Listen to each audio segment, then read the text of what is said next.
As you can see, ESG can impact many aspects of a business, both internally and externally. Let's explore some emerging trends consistent across all industries and relevant to fund performance across asset types.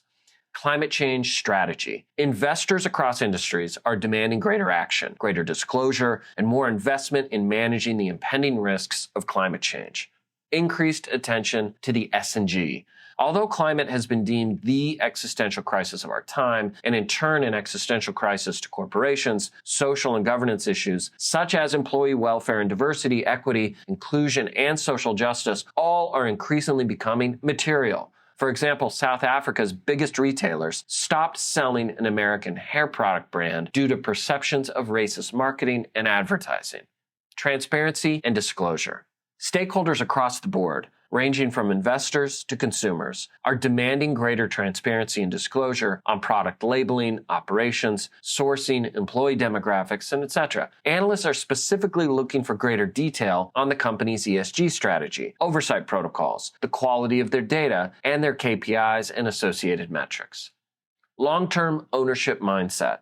Investors are looking for management quality indicators beyond quarterly returns and stock prices. Investors are expecting compensation structures to be tied to longer time horizons that allow ESG efforts to bear fruit, reducing the likelihood of questionable corporate behavior to spike quarterly numbers. Fund performance. ESG funds outperformed the markets and conventional indices during the COVID-19 pandemic in 2020, a historic human health and economic catastrophe whose impacts mirror that of the Great Recession. Investors, analysts, and corporations attribute this performance due to the greater sensitivity ESG-centric companies have in navigating and adapting to macro-level market and non-market changes. Both investors and corporations are creating coalitions and cross-sector partnerships to continue advancing ESG's popularity, adoption, and standardization, as well as advancing the notion of stakeholder capitalism to address world challenges. Here are some examples of these initiatives, including Investor Initiatives, PRI, the Principles of Responsible Investment. This is an investor initiative born out of the United Nations Global Compact. It lays the foundational principles for how the investment community can drive progress on world challenges through their investment decisions. Climate Action 100 is an investor initiative to ensure the world's largest corporate greenhouse gas emitters take necessary action on climate change. The We Mean Business Coalition is catalyzing business action and driving policy ambition to accelerate the zero carbon transition. Corporate initiatives.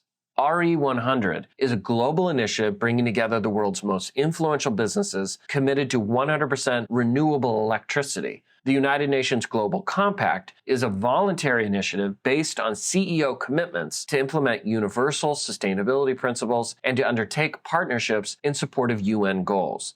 And the Sustainable Purchasing Leadership Council convenes buyers, suppliers, and public interest advocates to develop programs that simplify and standardize sustainable purchasing efforts by large organizations. If companies are a part of these initiatives, it signals they have a certain degree of ESG maturity. The impacts of these initiatives have led to both investors asking for more content and disclosure on, and corporations to further develop the following.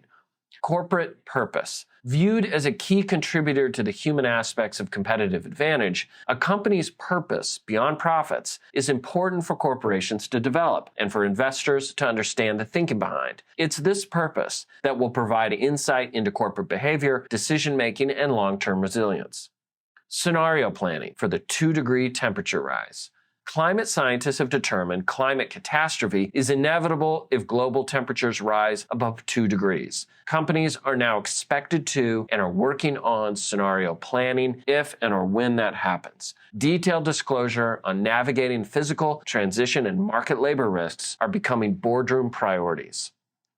Translating societal risks to business opportunities.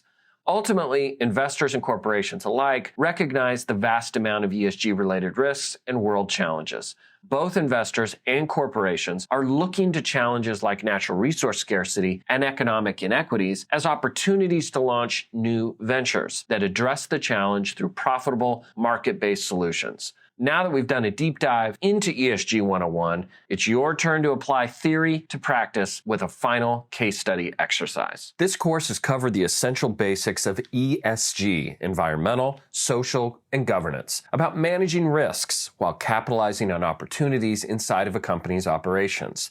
The environmental, social, and economic conditions within which a business operates are increasingly becoming the source of material significance. Material issues are not created equal. The majority of material issues will be industry-specific and conducted through a materiality assessment that is critical to corporate ESG performance.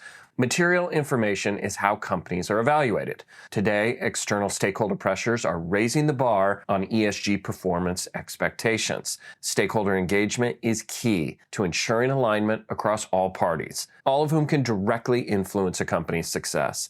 And in this course, we covered how ESG can be viewed through a specific framework. Creating the right ESG framework can provide a competitive advantage in the marketplace for almost all companies. ESG performance improvements will directly influence operational, commercial, reputational, and regulatory risks and opportunities.